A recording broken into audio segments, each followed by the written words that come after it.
After 6 years, we finally have a new David Fincher film. It's a Netflix original called Mank.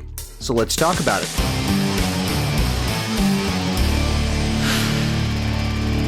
Mank, the latest film from David Fincher, is about the writer of Citizen Kane and told in the style of Citizen Kane, and the script was written by David Fincher's father, Jack Fincher. To state the obvious, David Fincher is one of the best working directors today, but he hasn't put out a new film in the entire time I've been running Sean Chandler Talks About. So naturally, this was a highly anticipated film. On the other hand, when they announced the subject matter of this film and put out the first trailer, it felt like a really big departure from everything that he has done before. So what did I think about the film? I'll tell you in just a second. Be sure to join me down below in the comment section. Let me know, what did you think about Mank? Did it live up to his reputation? Were you disappointed by it? Was it worth the wait?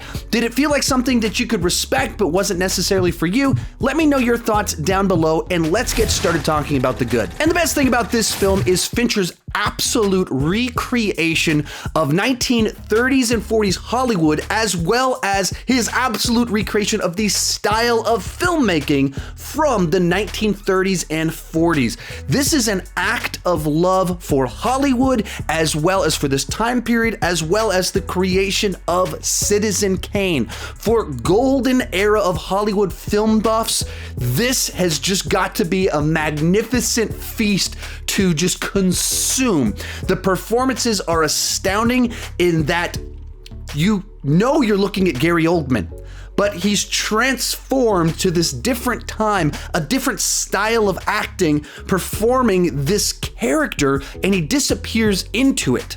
It feels like you are looking at something from the past. Some of that is obviously that it's in black and white, but the way the shots are composed, the performances, the set design, the production, the costumes, everything is a perfect recreation of a time period and a style of filmmaking. The film is very clearly the product of a world-class filmmaker with a deep knowledge of Golden Age Hollywood, telling the story that he wants to tell. But that's also where this movie gets very complicated, so let's move to the bad. While Fincher may have perfectly captured what he was going for, he did so in a way that's only for a very niche group of people. This film feels intentionally inaccessible to anyone that's not a Golden Age of Hollywood film buff.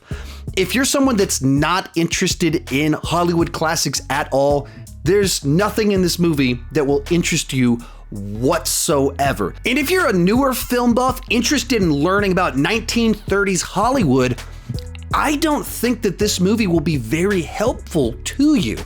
Every scene, every line of dialogue assumes that you have a working, functional knowledge of 1930s and 40s Hollywood, as well as politics. There's so many characters and studios that you need to be familiar with to track along with what's going on, that I don't know that this film will connect with too many people that aren't already familiar with this story and that time period and this style of filmmaking. For me personally, for all of its technical perfection and snappy dialogue that matches the style of that time period, it all felt very distant to me. I didn't emotionally connect with it, and it wasn't something where I really cared all that much about what was going on. I was just kind of wowed at Fincher's ability to capture something of the past. Real quick before I give you my take on this one, let me know what you thought down below in the comment section. I'm very interested to kind of get the vibe from people about this film, because David Fincher's a very popular filmmaker, but not for doing movies like this. And this feels like something for a very niche audience. So I'm very curious what the general audience feels about this new film. Also, I will be ranking all of David Fincher's films tomorrow, so you can hear my take on all of his films if you come back tomorrow. Honestly, this is a very difficult film for me to score because I respected it a lot more than I enjoyed it. It's a technically perfect film with amazing performances, but I have no idea who I would recommend this film to outside of film Twitter. Overall, it's a B for its technical perfection, but it's only a 5 out of 10 on the entertainment scale, and I do not recommend this film for you unless you're a golden age of cinema film buff and want to learn about Hollywood of that era.